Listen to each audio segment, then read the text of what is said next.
ओम नमो भगवते वासुदेवाय नमः। सुनते हैं भाद्रपद मास की आगे की कथा। श्री मैत्रेय जी कहते हैं, विदुर जी, भगवान के इस प्रकार आश्वासन देने से देवताओं का भय जाता रहा और वे उन्हें प्रणाम करके स्वर्गलोक को चले गए।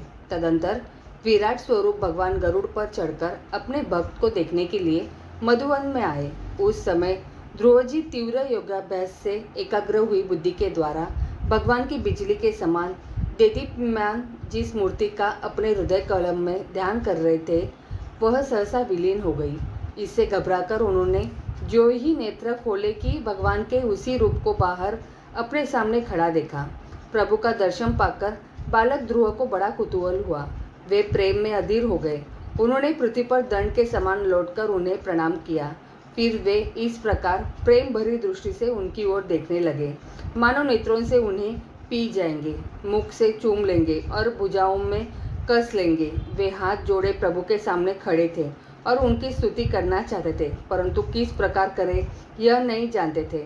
सर्वांतर्यामी हरि उनके मन की बात जान गए। उन्होंने कृपापूर्वक अपने वेदमय शंख को उनके गाल से छुआ दिया।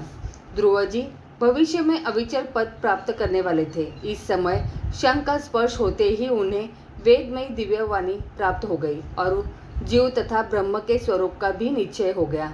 वे अत्यंत भक्तिभाव से धैर्यपूर्वक विश्व विख्याता कीर्तिमान श्री हरि की स्तुति करने लगे। ध्रुव जी ने कहा, प्रभु आप सर्वशक्ति संपन्न हैं। आप ही मेरे अंतःकरण में प्रवेश कर अपने तेज से मेरी इस सोई हुई वाणी को सजीव करते हैं तथा हाथ, पैर, कान और त्वचा आदि अनन्य इंद्रियों एवं प्राणों को भी चेतनता देते हैं। मैं आप अंतर्यामी भगवान को प्रणाम करता हूँ।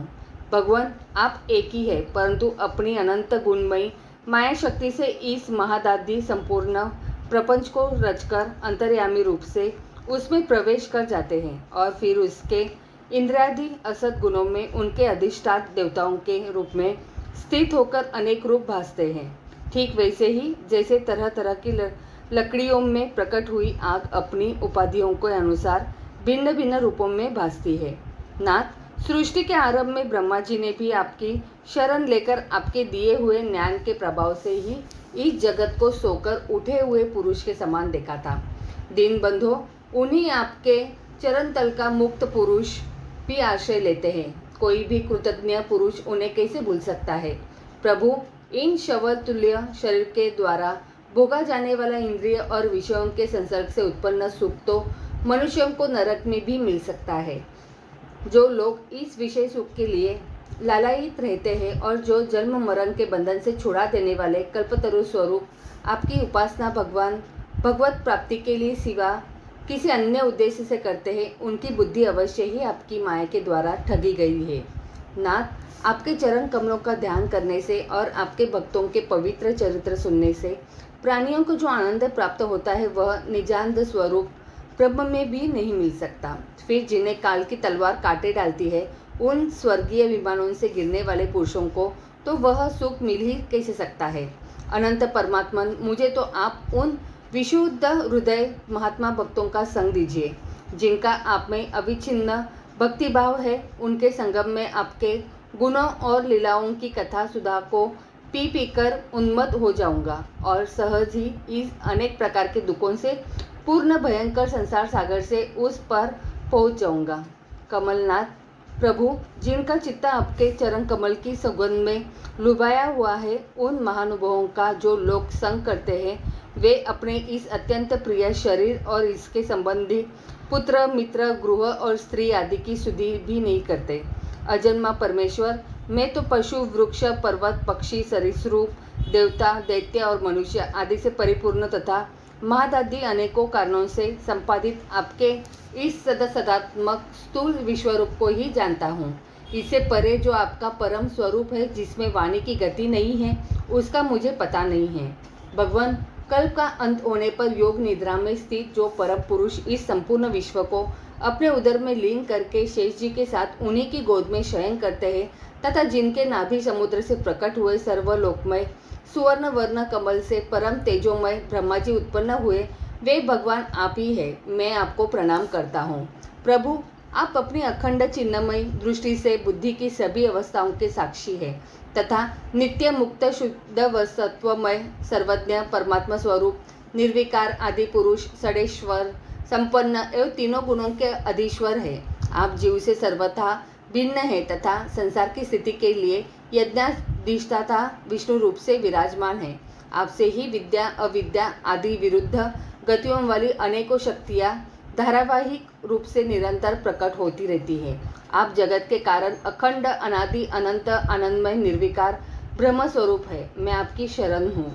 भगवान आप परमानंद मूर्ति है। जो लोग ऐसा समझकर निष्काम भाव से आपका निरंतर भजन करते हैं उनके लिए राज्यादि भोगों की अपेक्षा आपके चरण कमलों की प्राप्ति ही भजन का सच्चा फल है।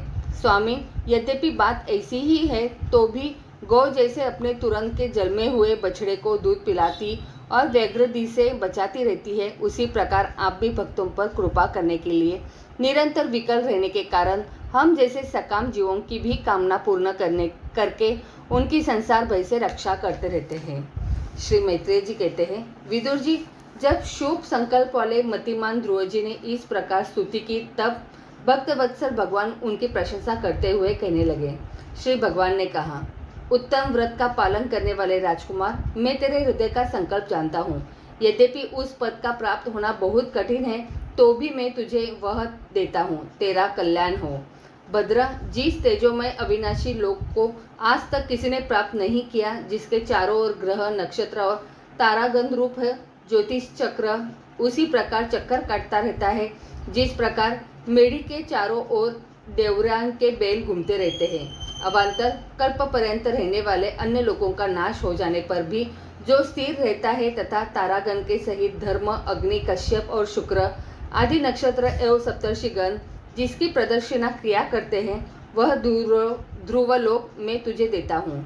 यह भी जब तेरे पिता तुझे राज सिंहासन देकर वन को चले जाएंगे तब तू 36,000 वर्ष तक धर्मपूर्वक पृथ्वी का पालन करेगा। तेरी इंद्रियों की शक्तियाँ जो कि तो बनी रहेगी। आगे चलकर किसी समय तेरा भाई उत्तम शिकार खेलता हुआ मारा जाएगा, तब उसकी माता सुरुचि पुत्र प्रेम में पागल होकर उसे वन में खोजती हुई दावानल में प्रवेश कर जाएगी। यज्ञ मेरी प्रिय मूर्ति है।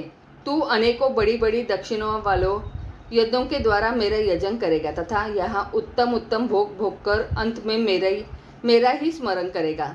इसमें तू अंत में संपूर्ण लोगों के वंदनीय और सप्तर्षियों से भी ऊपर मेरे निज धाम को जाएगा, जहाँ पहुँच जाने पर फिर संसार में लौटकर नहीं आना होता है। श्री मैत्रेय जी कहते हैं, बालक, ध्रुव से इस प्रकार पूजित हो और उसे अपना पद प्रदान कर भगवान श्री गरुड़ ध्वज उसके देखते देखते अपने लोक को चले गए।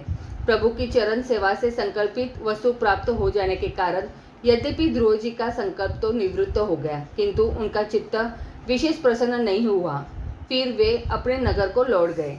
विदुर जी ने पूछा, ब्रह्मन, मायापति श्री हरि का परम पद तो अत्यंत दुर्लभ है और मिलता भी उनके चरण कमलों की उपासना से ही है। ध्रुव जी भी सरासर का पूर्ण विवेक रखते थे, फिर एक ही जन्म में उस परम पद को पा लेने पर भी उन्होंने अपने को अकृतार्थ क्यों समझा। श्री मैत्रेय जी कहा, ध्रुव जी का हृदय अपनी सौतेली माता के वाग्नाबाणों से बिंद गया था तथा वर मांगने के समय भी उन्हें उनका स्मरण बना हुआ था। इसी से उन्होंने मुक्तिदाता श्री हरि से मुक्ति नहीं मांगी।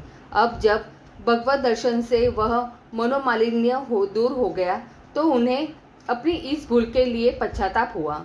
ध्रुव जी मन ही मन कहने लगे, अहो, संकादि उद्भव रेता सिद्ध भी जिन्हें समाधि द्वारा अकेले अनेकों जन्मों में प्राप्त कर पाते हैं, उन भगवत चरणों की छाया को मैंने 6 महीने में ही पा लिया, किंतु चित्त में दूसरी वासना रहने के कारण मैं फिर उनसे दूर हो गया।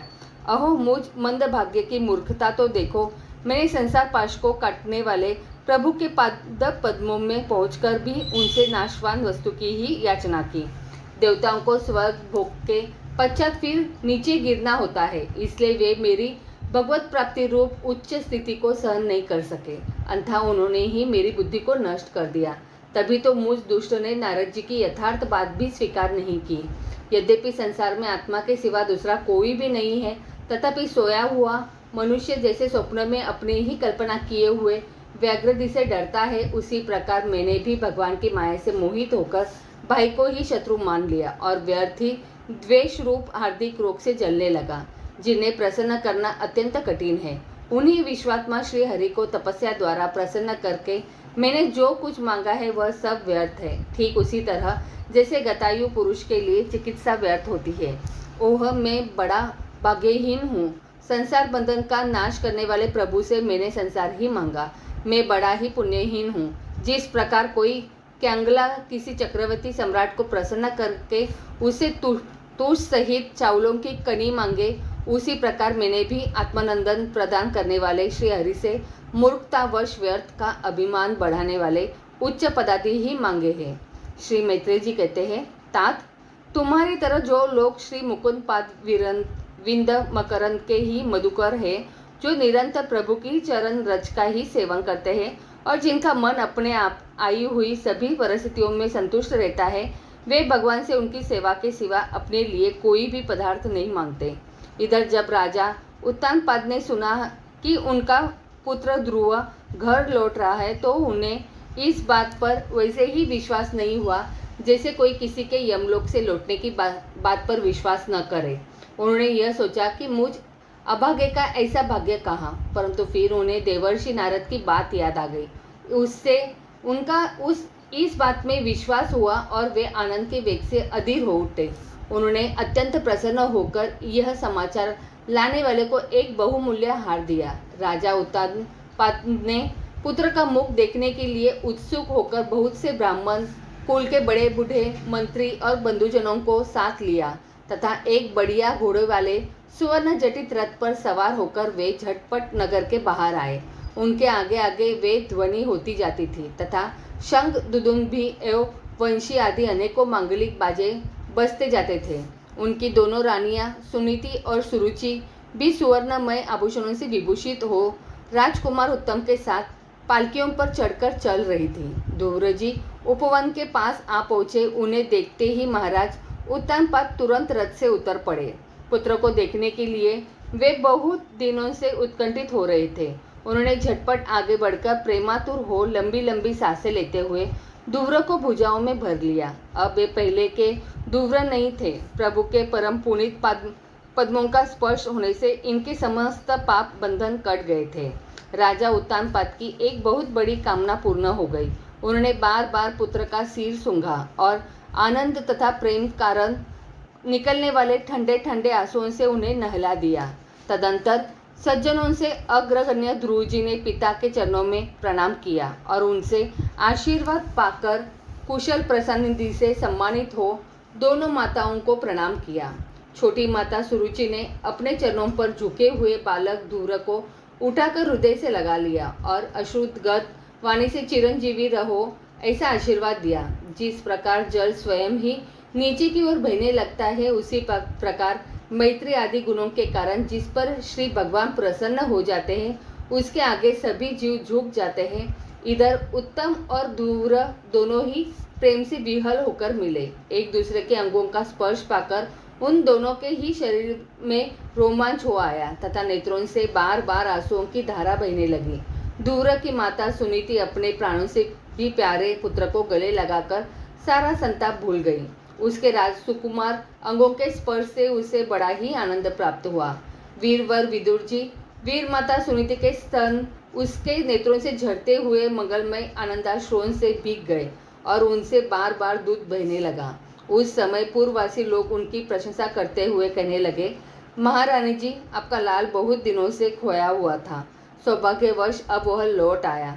यह हम सब का दुख दूर करने वाला है, बहुत दिनों तक भूमंडल की रक्षा करेगा। आपने अवश्य ही शरणागत भयभंजन श्री हरि की उपासना की है। उनका निरंतर ध्यान करने वाले धीर पुरुष परम दुर्जय मृत्यु को भी जीत लेते हैं। विदुर जी, इस प्रकार सभी लोग ध्रुव के प्रति अपना लाड़ प्यार प्रकट कर रहे थे। उसी समय उन्हें भाई उत्तम के सहित हथिनी पर चढ़ाकर महाराज उत्तानपाद ने बड़े हर्ष के साथ राजधानी में प्रवेश किया। उस समय सभी लोग उनके भाग्य की बड़ाई कर रहे थे। नगर में जहाँ तहाँ मगर के आकार के सुंदर दरवाजे बनाए गए थे तथा फल फूलों के गुच्छों के सहित केले के खंभे और सुपारी के पौधे सजाए गए थे। द्वार द्वार पर दीपक के सहित जल के कलश रखे हुए थे, जो आम के पत्तों, वस्त्रों, पुष्पमालाओं तथा मोती की लड़ियों से सुसज्जित थे। जिन अनेकों परकटों, फाटकों और महलों से नगरी सुशोभित थी, उन सबको सुवर्ण की सामग्रियों से सजाया गया था तथा उनके कैंगुरे विमानों के शिखरों के समान चमक रहे थे। नगर के चौक, गलियों, अटारियों और सड़कों को झाड़ बुहार कर उन पर चंदन का छिड़काव किया गया था और जहाँ तहाँ खील, चावल, पुष्प, फल, जौ एवं अन्य मांगलिक उपहार सामग्रियां सजी रखी थी। ध्रुव जी राजमार्ग से जा रहे थे। उस समय जहाँ तहाँ नगर की शीलवती सुंदरियां उन्हें देखने को एकत्र हो रही थी। उन्होंने वात्सल्य भाव से अनेकों शुभाशीर्वाद देते हुए उन पर सफ़ेद सरसों, अक्षत, दही, जल, दुर्वा, पुष्प और फलों की वर्षा की।